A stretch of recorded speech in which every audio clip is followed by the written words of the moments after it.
So I did like the tiered goal system that I used in 2021, but I feel like it didn't really fit the goals that I want for 2022, so we're going to try something different this year.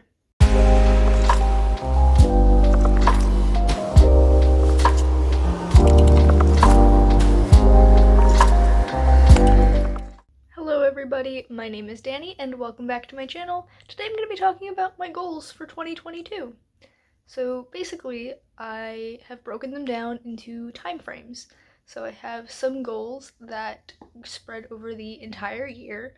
I have some things that I want to do quarterly, some that I want to do monthly, and some that I want to do weekly. So I think we're just gonna run down the line and I'm gonna talk to you about that. So this is my bullet journal for 2022.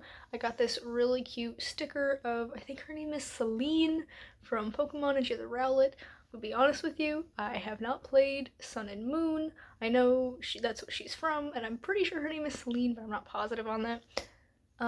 Yeah, I got this sticker at PAX Unplugged, and I just thought it was too cute not to put on my bullet journal.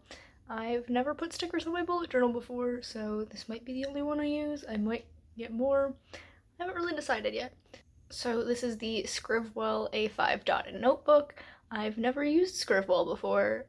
For a little background, this is going to be my 5th year bullet journaling. I use one A5 notebook per year. I know a lot of people go through like 2 a year.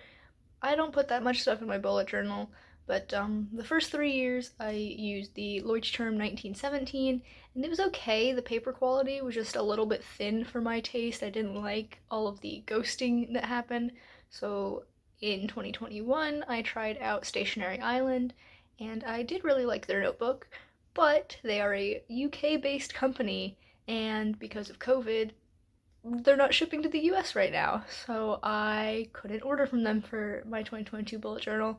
Did a little research, learned about Scribwell, and it's very thick. I didn't expect it to be this thick, but I'm not complaining. It is comparable to what I've used in the past. It has like 190 pages, I think, 180. Don't quote me on that now, I'm second guessing myself, which is about the number of pages I use anyway.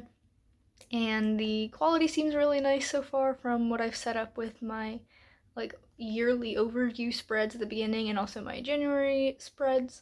So this is what I'm going to be using to track my goals and my life in general during the year. So you see, I can open it up.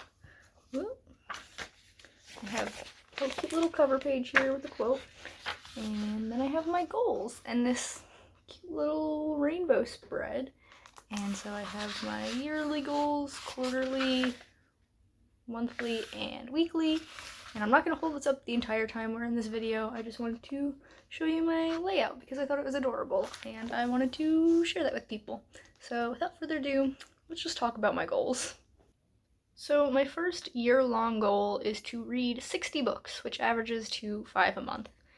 Now, that is a lot less than my goal is usually set for, a lot less than I usually read in a year. I think this year I'm up to like 110, but there's a reason I wanted to set it low, and that's because of my second yearly goal, which is this, a reading journal. I got this from my internship boss a couple years ago. She's like, hey, I got this really fun looking notebook. Do you want it? And I'm like, yeah, I won't say no to a new notebook. And I will be tracking my reading here instead of in my bullet journal for the first time ever because I kind of just want to slow down with my reading. I want to take the time to sit and journal about each and every book that I read and make sure I'm really getting the most out of my reading experience. And so I'm starting off in this notebook and I probably won't be able to fit the whole year into this. It's not that thick, but it's the one I'm starting off in, and we'll see how I like journaling about my reading. It's going to be a new experience. So my third year-long goal is that I want to get one of my books to publication standard, and that is for a lot of reasons. So originally I was planning on making my dark academia novel Revelry in the Dark my debut, and I was thinking about publishing it probably third quarter of 2022, but I'm realizing that is probably not the best move for several reasons. And so right now, tentatively, Project Labyrinth, which was my nano project from this past year, is like the biggest contender for my debut novel, but won't come out until probably early 2023.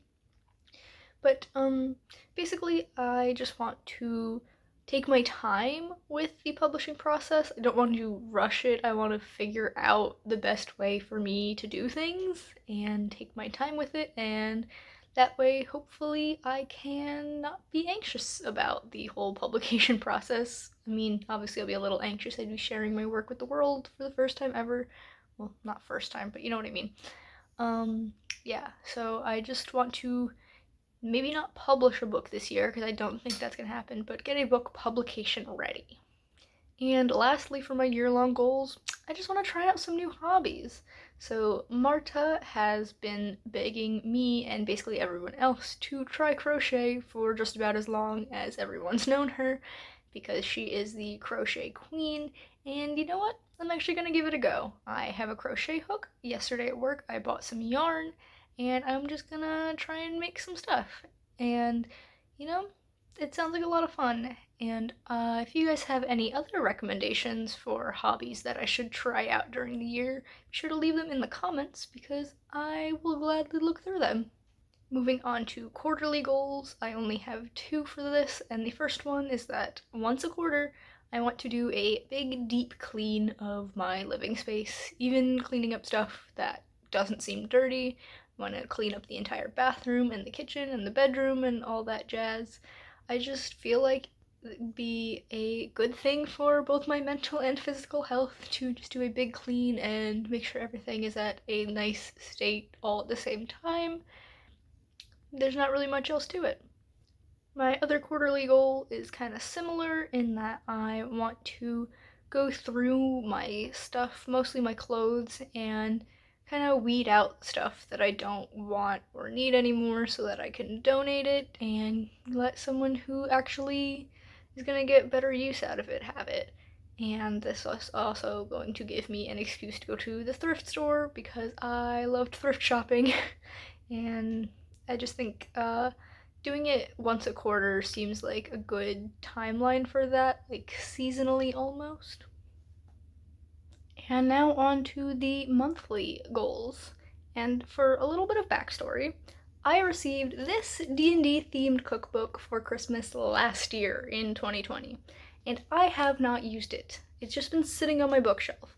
And so I want to, once a month, pick out a recipe from here and try it out. As we all know, I am not good at cooking, and I'm thinking maybe I should fix that. And so this seems like a way to try out cooking in a way that's actually interesting to me because these are really cool and fun recipes. And so that's going to be my foray into the world of into the world of cooking. Yeah, I don't really have much else to say about that.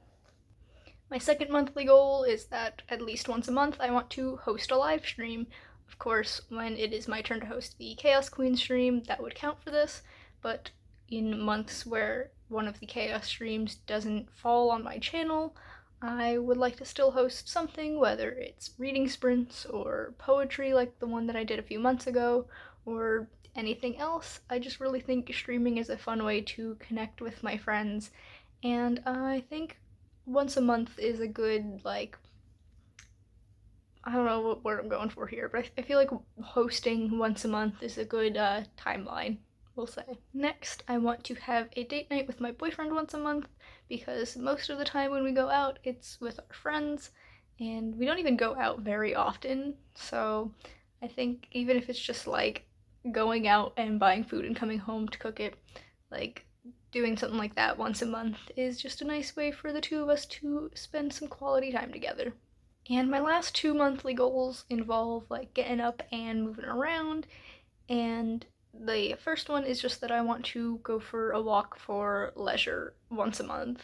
I walk a lot for my job because I work retail and I gotta clean up the store and all that jazz, but I would like to just go on a walk for myself so I can get my body moving and be one with my thoughts, or just listen to music or something relaxing like that. And I am physically disabled, as you may or may not know, and sometimes it's really hard for me to move around, so that's why only once a month is my goal for this. I just want to, move a little bit more, and maybe, who knows, going on these walks will build up muscle or something and actually help alleviate some of my chronic pain. And the fifth goal is a really funny one, in that I want to learn a K-pop dance once a month. I'm really into K-pop, and even though 90% of the choreography that I see for K-pop songs is stuff I will never hope to be able to do, I want to try out some of the easier ones. Now, I am 23 years old, and I still feel really strange and awkward in my body a lot of the times, and that's just not good. I want to be more comfortable in my own skin, and I think moving around and doing some funky dances is gonna help me with that, and plus it just gives me an excuse to jam out to some of my favorite K-pop songs. And then we are finally onto my weekly goals, the first of which is also a physical goal, and that is to do yoga twice a week. Yoga is something that I've heard really helps alleviate chronic pain and gets me feeling better about that kind of thing, and I'll probably start off with only once a week while I get into the flow of it, but twice a week is really ideal, and I think that's something achievable. There's definitely easy flows out there for beginners like me, and so I'm gonna try it out. Next, I have a goal to do an hour of Korean lessons every day, and also a goal to do not every day, well, every week, and an hour of Italian lessons every week, because I just want to get back into language learning. I love languages, and I hate that English is the only thing that I actually really speak, and so I'm going to try and get into the groove of speaking other languages again, because it's been so long since I've spoken Italian. I used to be almost fluent, and now I'm not. Korean, I can read the alphabet, but I don't know the grammar and stuff, so that's what I would have to learn first. And I just think it'd be really fun to know other languages besides English. And finally, my last weekly goal is that I want to pull a tarot card to set a focus for each week. I'll probably do this on Sunday night or Monday morning in order to pick a card and just use its imagery and its meaning to find something for me to focus on that week, whether it's something I need to be aware of, doing more, or something I need to stop doing, anything like that. I really like tarot, and I have a bunch of decks that have just been sitting unused for the longest time, and I feel bad about it, so I'm gonna use them more. And that's the end of this video, guys. Those are my goals for the year. Let me know in the comments what you think about them, and also what your goals for 2022 are, so we can encourage each other and cheer each other on. If you enjoyed this video, please be sure to give it a big thumbs up. You can subscribe to my channel for more content, and that way I'll see you in the next video. Bye, guys!